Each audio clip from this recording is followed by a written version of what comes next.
ನಮಸ್ಕಾರ ಕರ್ನಾಟಕ. ಇನ್ನೇನಪ್ಪ ಬಜೆಟ್ ಶುರುವಾಗುತ್ತೆ. ನನಗೆ ಏನು ಕುತೂಹಲ ಅಂದರೆ ಗುರು, ನಮಗೆ ಏನು ಮಾಡ್ತಾರೋ ಬಿಡ್ತಾರೋ ನಮಗಂತೂ ಗೊತ್ತಿಲ್ಲ.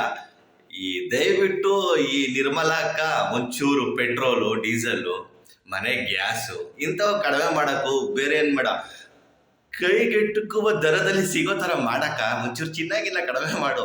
ತುಂಬಾ ಕಷ್ಟ ಆಗ್ಬಿಟ್ಟಿದೆ ಜೀವನ. ಏನಾದ್ರೂ ತಿಂಗಳಿಗೆ ಒಂದು 6,000 ರೂಪಾಯಿ ಪೆಟ್ರೋಲೇ ಹೋಗ್ಬಿಡುತ್ತೆ. ಹೆಂಗ್ ಜೀವನ ಮಾಡೋದು ನಾವು? ಬರೀ ಪೆಟ್ರೋಲ್ ಹಾಕ್ಸಿ ಓಡಾಡಿ ಓಡಾಡಿ ಓಡಾಡಿ ಸಂಬಳ ನೋಡಿದ್ರೆ ಇಷ್ಟೇ ಸಿಗುತ್ತೆ, ಖರ್ಚು ನೋಡಿದ್ರೆ ಇಷ್ಟೊಂದು ಆಗುತ್ತೆ. ಸಾಕಾಗ್ಬಿಟ್ಟಿದೆ ಕಣಕ್ಕೋ. ಒಂಚೂರು ಪೆಟ್ರೋಲು ಚೂರು ಕಡಿಮೆ ಮಾಡು, ಹಂಗೆ ಗ್ಯಾಸು ಸ್ವಲ್ಪ ಕಡಿಮೆ ಮಾಡಮ್ಮ. ಬೇರೆ ಏನು ಕೇಳಲ್ಲ ನಾವು. ಇನ್ನು ಚಿನ್ನ ಗಿನ್ನ ಎಲ್ಲ ಕಡಿಮೆ ಮಾಡೋದೆಲ್ಲ ಕನಸು ಅಂತ ನನಗೂ ಗೊತ್ತು, ಆದರೂ ಕೇಳಬೇಕಲ್ಲ ಗುರು. ಬಜೆಟ್ಟು ಮಧ್ಯಂತರ ಬಜೆಟ್ಟು.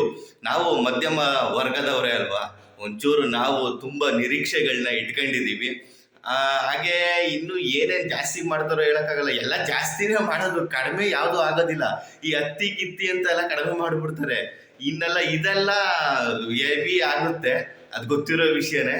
ಮತ್ತೆ ನಮ್ಮ ಕಷ್ಟಗಳ್ನ ಯಾರು ಅರ್ಥನೇ ಮಾಡ್ಕೊಳ್ಳಲ್ಲ ಗುರು. ಏನು ಮಾಡೋಣ, ಇನ್ನು ಏನೇನು ಜಾಸ್ತಿ ಮಾಡ್ತಾರೋ ಏನೇನು ಕತೆನೋ. ಮತ್ತೆ ಈ ಟ್ಯಾಕ್ಸ್ ಎಲ್ಲ ಮೋಸ್ಟ್ಲಿ ಕಡಿಮೆ ಮಾಡಲ್ಲ ಅನ್ಸುತ್ತೆ. ಇರೋ ಏನಿದೆಯೋ ಅದನ್ನೇ ಮೇಂಟೈನ್ ಮಾಡ್ತಾರೆ ಅಂತ ಅನ್ಕೊಂತೀನಿ. ಈ ಟ್ಯಾಕ್ಸು, ಕಡ್ಡಿ, ಕಸ ಇವೆಲ್ಲ ನಮ್ಗೆ ಬೇಕಾಗಿಲ್ಲ ಕಣಕ್ಕ. ನಮಗೆ ಬೇಕಾಗಿರೋದು ಪೆಟ್ರೋಲು, ಡೀಸೆಲ್ಲು, ಮನೆ ಗ್ಯಾಸು. ಸಣ್ಣ ಪುಟ್ಟ ಕೈಗೆಟುಕುವ ದರದಲ್ಲಿ ಮಾಡಿದ್ರೆ ನಾವು ಒಂಚೂರು ಬದುಕತೀವಿ. ಆಫೀಸಲ್ಲಿ ಸಂಬಳ ಜಾಸ್ತಿ ಕೇಳಿದ್ರೆ ಮಕ್ಕೋಗಿತವೆ. ಏನು ಮಾಡೋಣ, ನಮ್ಮ ಮನೆ ಬರ ಈ ಥರ.